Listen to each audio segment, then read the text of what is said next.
¿Qué tienen en común los ríos, el fraude fiscal y las direcciones postales?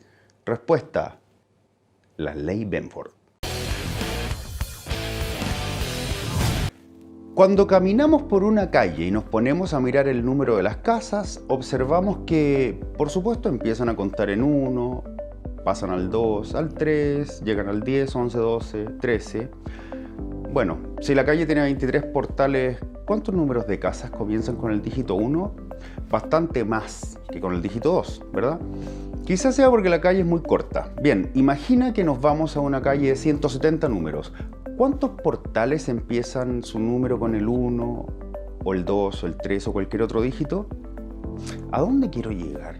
Muy sencillo, darnos cuenta de que para contar 20 portales debes contar primero todo el espectro de dieces, con primer dígito 1. E igualmente, antes de llegar al 200, has de recorrer todos los cientos, con primer dígito 1. Si en lugar de centrarnos en una calle, fijamos nuestra atención en todas las calles de una ciudad, corroboraremos esta hipótesis. La cifra que más se repite como primer dígito es el 1, seguida discretamente por el 2, más lejos el 3, hasta el 9, mucho menos solicitada. De la misma forma, si consultamos una enciclopedia en busca de las longitudes de todos los ríos de un país o continente, ojo que acá da igual si las medidas están en kilómetros o en millas, y anotamos la cantidad de ríos cuya longitud empieza por el dígito 1, por el dígito 2, por el 3, hasta el 9, ¿qué resultado obtendremos? Pues que aproximadamente el 30% de los ríos tendrán una longitud que se expresa con un número cuyo primer dígito es 1, algo más del 17% de los ríos consultados tendrán una longitud que se escribe empezando por 2, más o menos el 12% de los ríos medirán una cantidad que comienza en 3, en torno al 9% de los ríos recorrerán una extensión iniciada por la cifra 4 y poco a poco irán descendiendo los porcentajes hasta llegar a que alrededor del 4% de los ríos tendrán una longitud con primer dígito 9. Y no nos quedamos ahí. Fuera, direcciones postales, toma un libro de ciencia y mira las constantes que se emplean, el número de Avogadro, la velocidad de la luz, la constante de Planck. Anota cuántas empiezan por 1, por 2, por 3, 4, 5, hasta el 9. Se llega a la misma conclusión. Aproximadamente el 30% empieza con el 1, el 17% con el 2.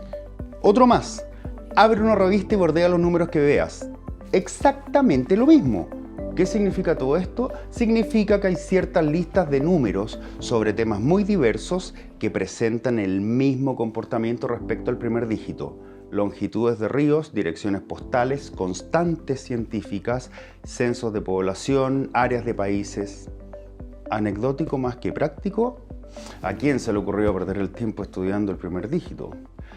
Antes de que se inventasen y extendieran las calculadoras, los cálculos de números grandes se hacían ayudándose de logaritmos.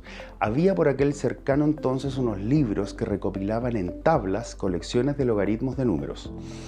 Obviamente, no cabían todos en la misma hoja, así que los libros tenían muchas páginas.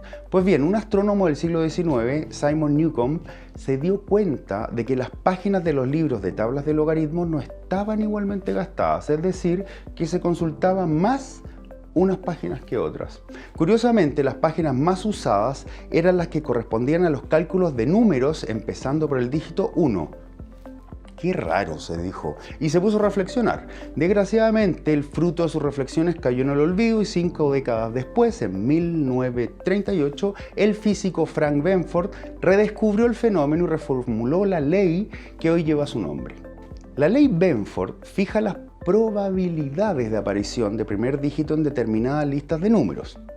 Como han sufrido las matemáticas tantas veces en la historia, esta ley ha sido arrinconada porque aparentemente no gozaba de utilidad práctica alguna. Hasta que entró por la puerta grande demostrándose valiosísima para perseguir el fraude fiscal. Dinero, dinero. Cuentan las crónicas que el profesor Mark Nigrini estaba leyendo la sección económica de su diario en pleno apogeo periodístico del escándalo de Enron y Arthur Andersen en el 2001, cuando quedó mirando las cifras publicadas que incumplían la ley de Benford. Negrini publicó entonces un estudio que desencadenó una investigación judicial y acabó condenando por fraude y conspiración a la compañía eléctrica y a la consultora. Y es que si se pretende engañar al fisco con trampas contables hay que saber un poco de matemáticas.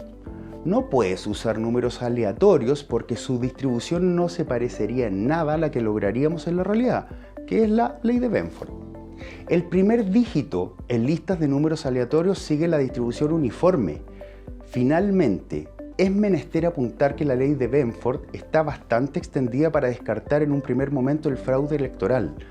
Si analizados los totales de votos de todas las mesas electorales no hallamos un parecido razonable con la ley de Benford, está más que justificado encargar una investigación más profunda.